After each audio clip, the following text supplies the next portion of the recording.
Sœurs en Christ, soyez bénis dans le nom puissant de Jésus-Christ, Yahushua HaMashiach, Dieu le Fils.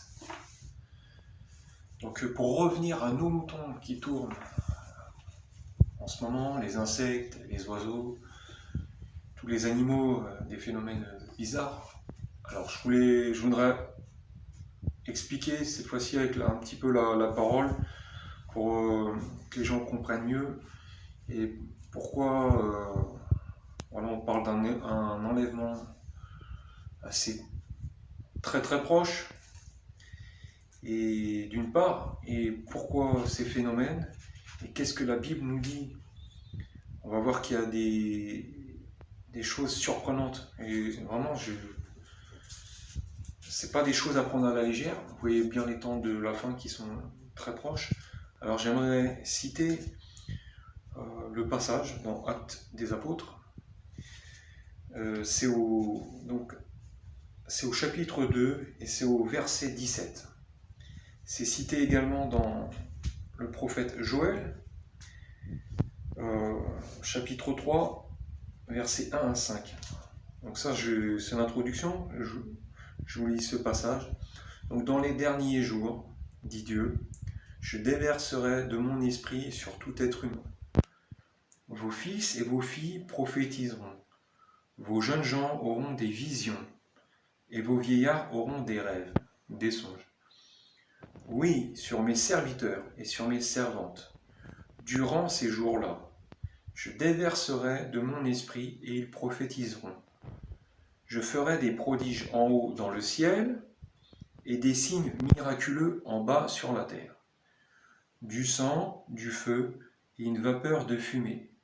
Le soleil se changera en ténèbres et la lune en sang avant l'arrivée du jour du Seigneur, de ce jour grand et glorieux. Alors toute personne qui fera appel au nom du Seigneur sera sauvée. Voilà, donc ça, ça c'est pour vous expliquer que beaucoup de frères et sœurs en Christ donc, ont des songes, des visions et des révélations. Donc il n'y a pas question de faux prophètes ou de délire comme ça. Vraiment, beaucoup de serviteurs de Dieu sont là pour alerter, sont des sentinelles pour alerter les frères et sœurs. Gloire à Dieu. Donc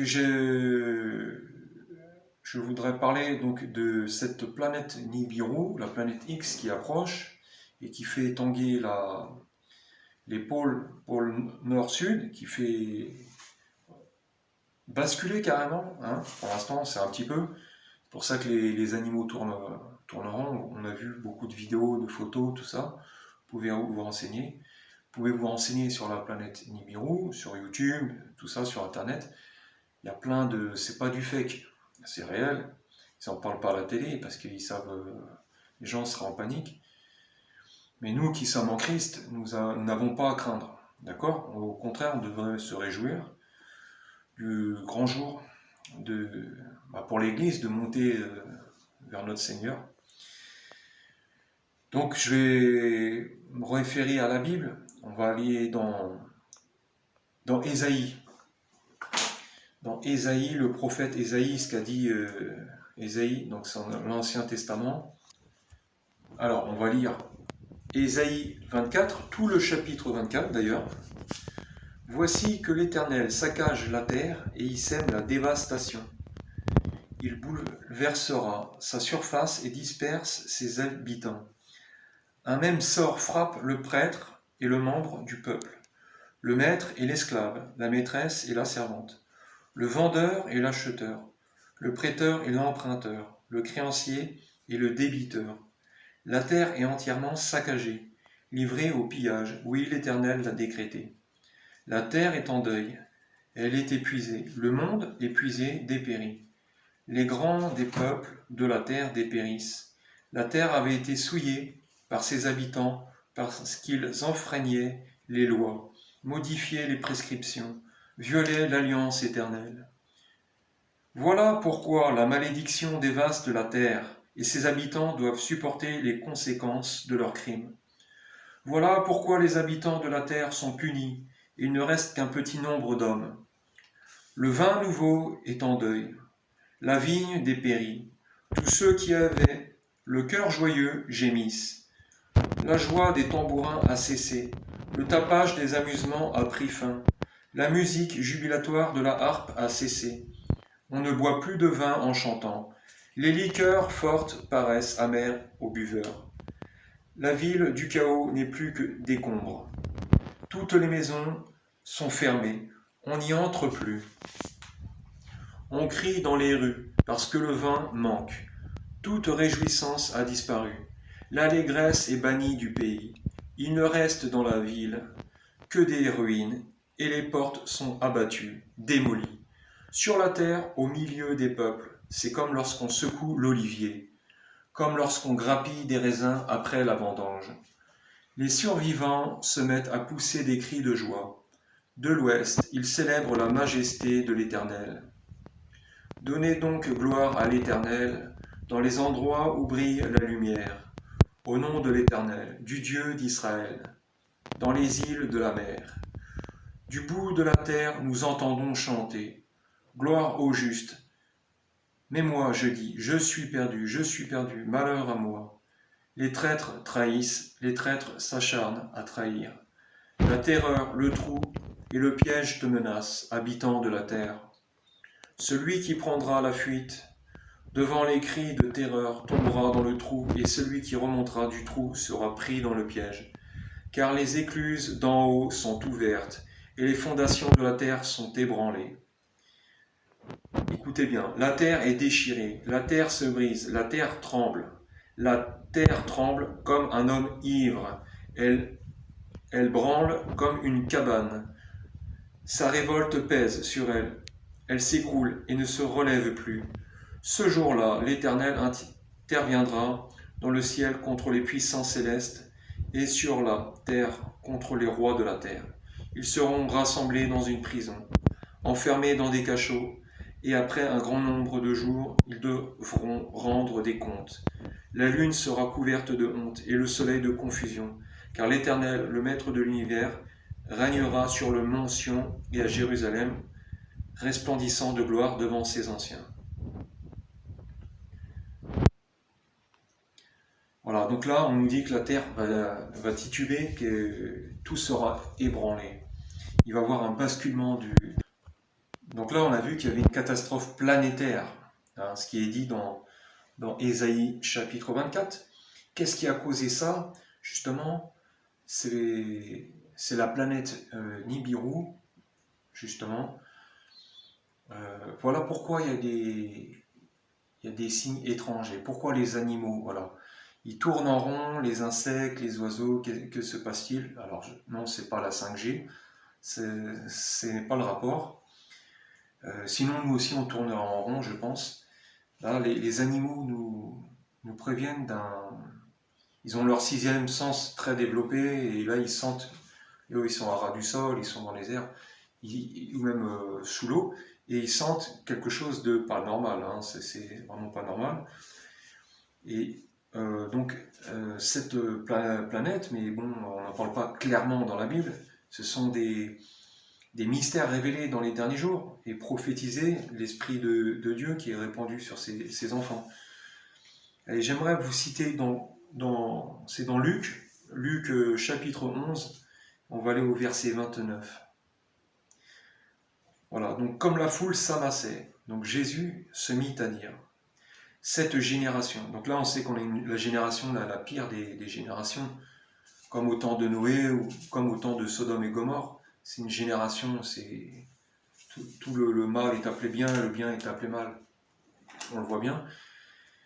Hein, ceux qui ont l'esprit saint, ils voient toutes ces choses-là. Hein. Donc là je parle vraiment aux élus, hein, et je prie pour que tout le monde ouvre leurs yeux et leurs oreilles spirituelles, leur cœur surtout, à Jésus. Donc cette génération était une génération mauvaise. Elle réclame un signe miraculeux. Il ne lui sera pas donné d'autre signe que celui de Jonas, le prophète. En effet, de même que Jonas a été un signe pour les Ninivites, de même le Fils de l'homme en sera un pour cette génération. Donc Jonas, tout le monde connaît Jonas, hein, dans le ventre de la baleine, du gros poisson, hein, qui a été 3 jours, 3 nuits dans les ténèbres. C'était horrible pour lui. Et justement, ce signe-là, la planète Nibiru, qui sera alignée donc, entre le Soleil et la Terre. Donc ça va déclencher un basculement des pôles. Il y aura une pluie de météorites énorme. Il y aura des tremblements de terre, les volcans, des tsunamis énormes. Hein. La Terre va tituber, elle sera ivre, comme c'est prophétisé, et justement ça va durer 3 jours, 3 nuits. C'est aussi un autre signe de Jonas. Dieu prévient, voilà. Dieu il peut parler d'une façon et d'une autre. Donc nous, c'est cette génération-là aussi, pervertie, hein, vraiment horrible. Et voilà, donc ce qui va se passer, il y aura les 3 jours de ténèbres. Donc j'en profite pour dire que les anges déchus vont débarquer suite à l'ouverture du CERN, hein, des portes dimensionnelles. Donc les déchus ils sont arrivés, c'est déjà ouvert. Donc je vous parle ouvertement, librement. Quand ça va arriver, restez chez vous. Pour ceux qui ne seront pas enlevés, une partie sera enlevée. Il y aura l'enlèvement de l'Église à ce moment-là. Puisque frères et sœurs, vous n'êtes pas dans les ténèbres pour que ce jour, le jour du Seigneur, viendra sur vous comme un voleur. Hein. Et l'Église de Philadelphie dans l'Apocalypse, pareil, hein, je vais faire un petit tour. Chapitre 3, Apocalypse. Je voudrais le préciser quand même, cette Église sainte qui ne passera pas toutes ces choses. On va le lire directement, et après je vais revenir à ce que j'ai dit. Donc Apocalypse chapitre 3, verset 10. « Parce que tu as gardé mon ordre de persévérer, je te garderai aussi à l'heure de la tentation qui va venir sur le monde entier pour mettre à l'épreuve les habitants de la terre. » Hein, donc ça c'est c'est l'Église qui sera enlevée, tous les enfants et les vierges sages qui seront enlevés, donc ils ne vont pas vivre ça. Alors on va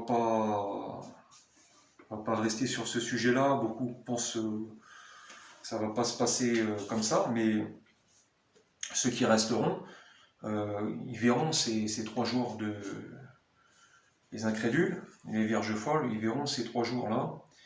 Donc je leur parle, hein, s'ils entendent, ceux qui entendent cette vidéo, de rester chez soi, de ne pas sortir, de fermer les volets, complètement les portes, les volets, de n'ouvrir surtout pas, d'avoir des bougies blanches pour s'éclairer, d'avoir de quoi manger, etc. Et de rester en prière. À ce moment-là, Dieu visitera tous ces... Parce que, je précise une chose, Dieu, il aime tous ses êtres, tous ses enfants.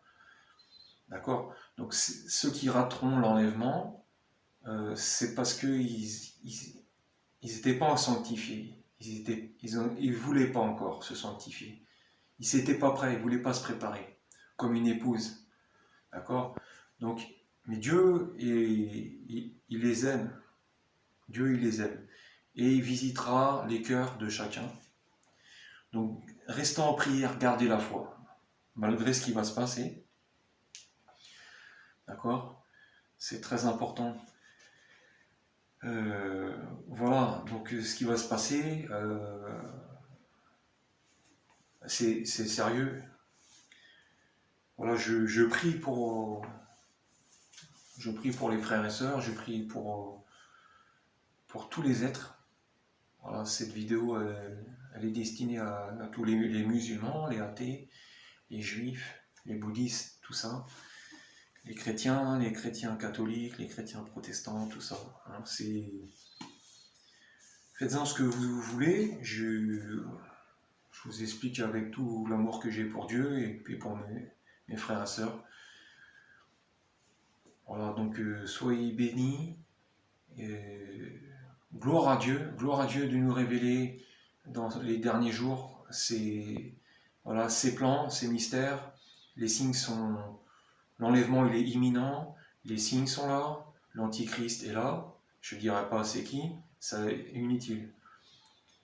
Je ferai d'autres vidéos concernant le paiement avec la marque de la bête, qu'il faudra absolument renoncer coûte que coûte. Voilà, frères et sœurs, tout est là. Le 3e temple demande à être construit. Les Juifs attendent leur Mashiach, donc le faux Christ, puisque Jésus est venu il y a à peu près 2000 ans, tout accomplir à la croix pour nous sauver, car Dieu nous aime, et gloire à Dieu, alléluia. Merci.